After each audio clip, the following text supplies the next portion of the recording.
Продолжуваме со утрински брифинг. Се смеам, бидејќи со мојата драга колешка Гордана Думњак ги коментираме столчињата на кои седиме. Јас имам и подпирач.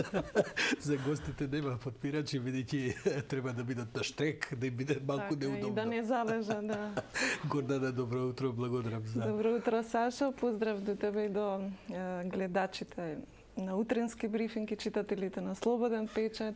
Драго ми е што сум повторно со вас. Ако смеам да забележам, имате прекрасно студио. Да, се подновивме малку Да. и навистина условите се сега далеко подобри од она што беше, но морам да кажам дека и гледаноста ни расте сега. И посакувам уште поголема да биде. Благодарам. Ние ќе се гледаме секој четврток во нешто што го нарекавме Има ли правда, во една стандардна рубрика каде што ќе поразговараме за правосудството, бидејќи како што знаете Гордана Думњак е еден од најпосветените, најквалитетните новинари во долгогодишни во македонското новинарство, кои што се занимаваат меѓу другото, но сепак и најглавно со состојбите со правдата во Македонија. Гордана, што има ново? Завршија судските фери, почна да работат судовите полека, се будиме од некаков летен, да кажем, од една летна пауза и влегуваме повторно низ судските коридори. Македонското судство, морам да кажем, барем за медиумите се извор на бескрајна низа од содржини, па и забава понекогаш. Да, така во е, се изминатите согласувам. години. Со тоа што се уште судството не е влезено во највистински свој погон и првите судења после феријата што се закажуваат се главно оние поврзани со притворот, што е многу разбирливо. И за волја на вистината, никако во изминатиот период фокусот и на новинарите и на јавноста беше повеќе на оние предмети поврзани или произлезени од специјалното јавно обвинителство. Секојдневно низ судските згради стотици предмети, предпоставувам, се решаваат, меѓутоа не се толку во фокусот на јавноста. Како што знаете, еден од првите предмети кои што се продолжи беше плацовите на Водно. Еден многу интересен предмет, би рекла, кој што е поврзан и со некои други предмети. Жестоки се препукувањата помеѓу Орце Камчев и Лиле Стефанова, обвинителката, Да, тоа е и на персонално ниво, и на правно ниво. Да, тоа е многу разбирливо со оглед на тоа што не станува збор за обичен обвинет, сепак да не заборавиме, тој е еден од најмоćните луѓе во државата. Ако не се лажам, и најбогат македонец според Forbes пред неколку години, кој што може да си дозволи и голем адвокатски тим и ја има и можноста, го има и знаењето да комуницира и со јавноста, да испрати пораки преку јавноста, но исто така разбирливо во еден таков предмет и одбраната и обвинетиот ќе ги искористи сите можности кои што му се дадени да го дисквалификува на некој начин неговиот противник, во конкретниот случај обвинителството. Да, тоа е логично. Да, сосема логично, легитимно од е. другата страна инсистира тој да остане во притвор. Бидејќи се работи за предмет кој што се потпира главно на финансиски документи, претпоставам, нема таму ако се правени кривични дела се правени преку, како би се рекол, преку хартиите и банкарските изводи и сметки и така натаму. Што е причината заради која инсистира обвинителството Камчев и понатаму да се Јас можам само да нагаѓам, меѓутоа мислам дека тоа е поврзано и со предметот империја, кој што за жал е заглавен веќе 3 години во истрага и некако премногу обемен, па тешко оди со вештачењето и со нешто што би довело до тоа да има конкретно обвинение. А инаку, во принцип, јас морам да кажам, тоа многу пати сум го напишала, сум против долгите притвори, кои што во никој случај не смеат да бидат казна, туку повеќе гаранција за обезбедување. Меѓутоа има една работа која што не треба да се заборави. Орце Камчев е 7 месеци во притвор, меѓутоа има еден лош бекграунд, ако смеам така да кажам, од пред неколку години, именно некаде, ако ме држи сеќавањето, 2005-2006 година, се водеше една истрага против фирмите на Орце Камчев за данъчно затојување и тој во тоа време, да ја потсетам јавноста, го снима од Македонија. Да, беше пребеган за Бугарија, па на гранични премини се правеа примопредавања, ги памтиме тие па се врати назад, па откако плати еден определен износ за данъчно затајување, колку што се сеќавам, после 12 часа поминати во притвор беше пуштен на слобода.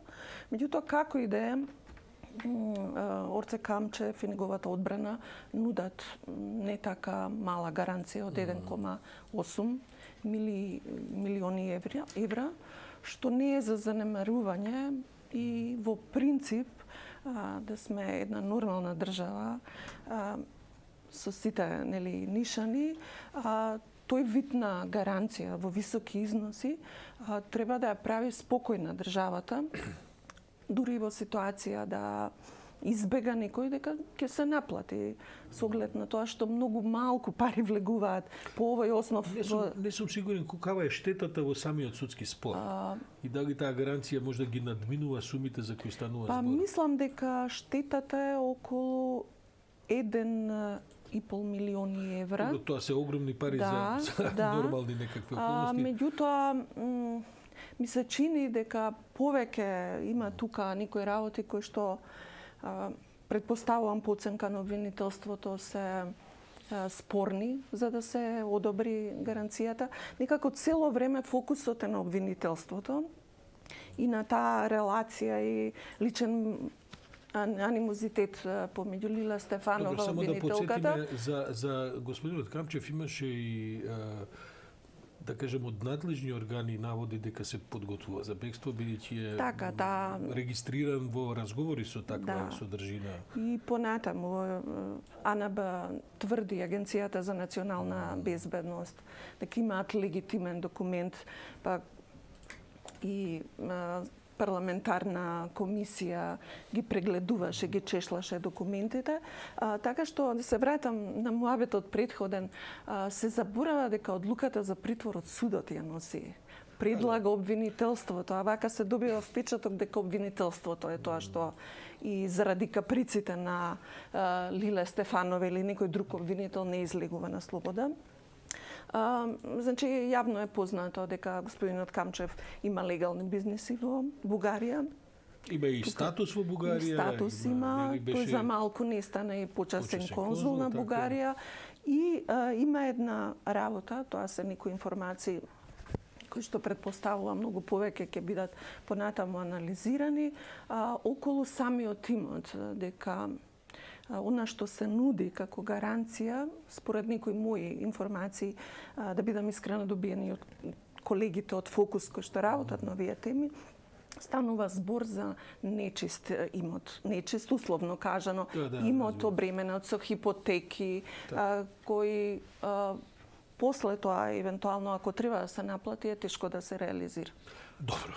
Во бизнисот е нормално човек да зима кредити, да става хипотеки, но исто така е нормално, па и судот сето тоа да го проценува. Инаку во принцип нема држава во која има корист да оние што се обвинети, особено за процеси, па дури во држави кај што има и убиства, обвинетите одат во притвор и така натаму не ги држат во затвори. И особено треба судот и обвинителството да бидат внимателни во ситуација кај што обвинетите имаат здравствени проблеми, мислам. Треба да се ценат тие факти. И не сме заради неможноста на државата, да кажеме, да го обезбеди ефикасен куќен притвор на ваков начин, да ги казнува, условно кажано, осумничените, со таа разлика што не треба да има двојни стандарди. Навистина е жално е така. 5-6 години имавме 99% во притвор, никој не излегуваше. Сега притвореници, затвореници прават се обраќајки, едниот се пријавуваше, не може да го даде 24 сати, овој другиот се договарал со странски дипломати или што веќе бега за бегство и така натаму. Значи, тоа значи дека треба да бидат аргументирани причините за одредување на притвор, не како досега што имавме случај со цитирање на некои одредби, туку добро да се аргументира зошто е потребно некој да се задржи и да се надмине таа фама дека во притвор остануваат само тие што немаат пари, а богатите се на слобода. Па и во овој случај токму спротивното. Така, да. Гордана, Туфекџиќ поднесе оставка за време на летото, практично пред отприлика месец и нешто. Таа оставка малку се дискутираше, некако не одзвони во јавноста или можеби затоа што дојде одморите, па се малку моментот беше. Што се причините, што се говори во судските коридори, правните коридори? Да ви кажам, за мене не беше воопшто изненадување. Следејќи го она што се случуваше во изминатиот период и желбата што е многу нормална и на Туфекџиќ и на други судии да напредуваат во кариерата. Вчера проверив судијата Туфекџиќ 2008 дојде од адвокатура во судството и предпоставувам дека за секој добар судија мотив е да се напредува во кариерата. Добро, тој беше угледен кривичен судија во судството. И водеше и неколку тешки специфични предмети и предпоставувам дека во прашање неговата разочараност што на нито еден од тие огласи не помина, не напредуваше, тој беше упорен, конкурираше и за Скопска апелација и за председателски места во судови.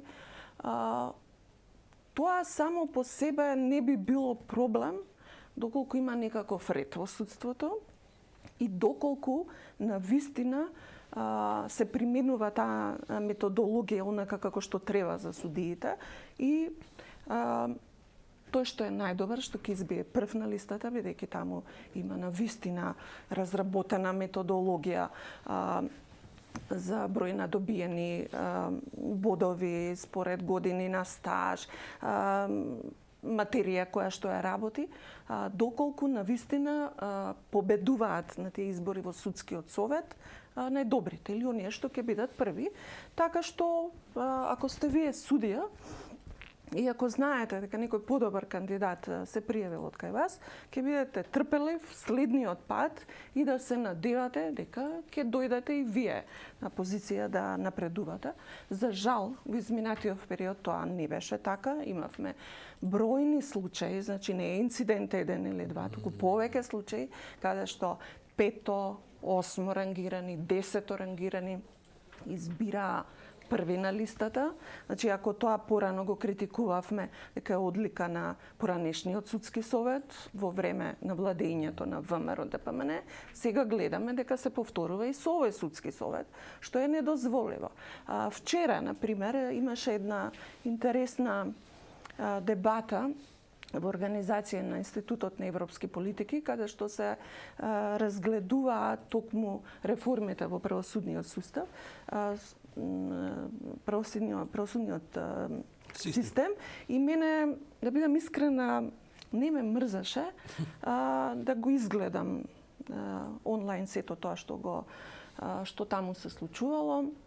Имаше излагање министерот Бојан Маричич, ја видов конечно председателката на судскиот совет, ја слушнав Павлина Црвенковска. Каков е впечатокот?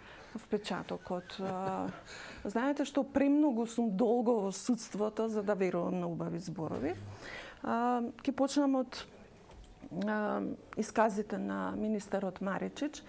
Таму имаше неколку искажани тези, да кажеме дека реформите повеќе не се само на хартија, туку се суштински, дека се враќа до вербата во судството, дека се решаваат деценијски проблеми и една по мене, и покрај тоа што би можела сите овие тези детално да ги аргументирам. Многу проблематична теза е, а тоа е и лесно паушално кажана. Го ослободивме судството од секакви влијанија.